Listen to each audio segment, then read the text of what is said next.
Right, I was sent this the other day and thought I'd cover it now. This is relating to a couple of sisters up in South Yorkshire who appear to be some sort of local drug kingpins of the area, using couriers and crackheads to shift Class A drugs around the Bury, Manchester and South Yorkshire areas, among others. These pair of master criminals, though, actually got caught exchanging thousands of pounds of drug money in the prison car park while visiting her husband in Doncaster prison, who was in there after being arrested with a gun, ammo and drugs in his car. Obviously, not the brightest bunch of sparks at the best of times, it has to be said. But I am shocked that the police actually arrested them because they ain't white. They have always been too scared to arrest those preying on underage white girls, remember. But anyway, the Daily Star picked up on this foreign drug dealing gang, so let's take a look at that. It headlines, Mafia sisters set up a fake beauty salon to deal cocaine and heroin with 15 accomplices. A pair of gangster sisters who run a drug smuggling operation through a beauty salon have been jailed along with 15 accomplices. They are not a pair of gangsters at all. They are gangster wannabes at best.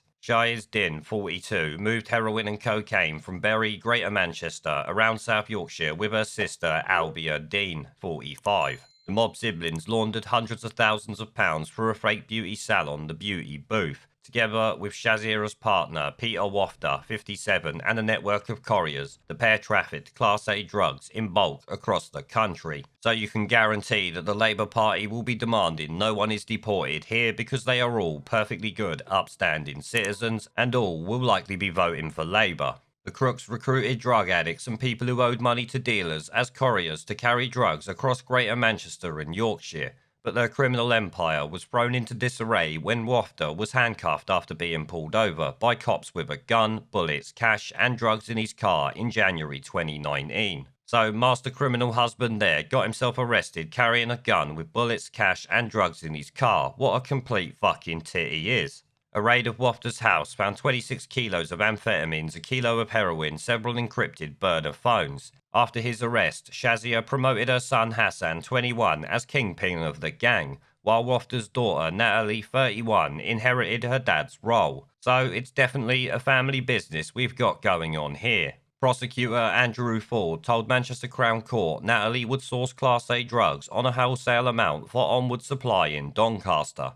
Contact was then made with Shazia and the North West, and then couriers would be set up, sometimes from Manchester and sometimes from Doncaster. So they were certainly busy up in the North West, but it goes to show that these people shouldn't really be doing it because they lack the intelligence to actually get away with it. As we will see here, a month after Wafter was jailed, Shazia and Natalie Wafter were spotted exchanging thousands of pounds of drug money in the car park of Doncaster prison just before paying him a visit. Showing, like I said, these people are clearly master criminals. Imagine being that stupid as to do that outside the prison where your criminal husband is located. In March 2020, cops raided a flat in Bury, which the villain sisters used as a safe house to prepare and distribute drugs.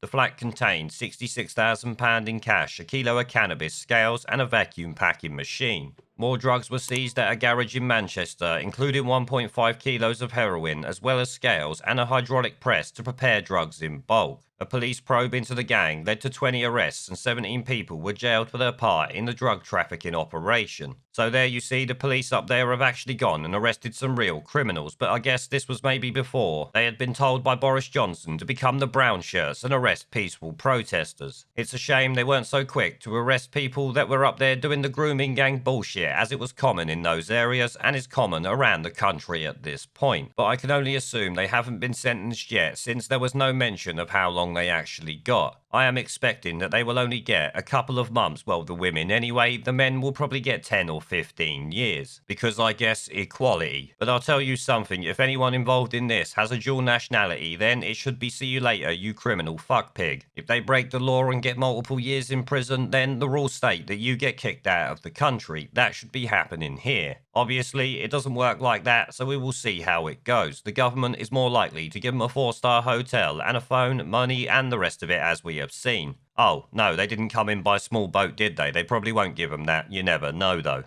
There is a pattern consistent throughout history of oppressed people turning on the oppressors, slaves against their owners, the peasantry against the feudal barons, colonies, Mr. Verhofstadt, against their empires.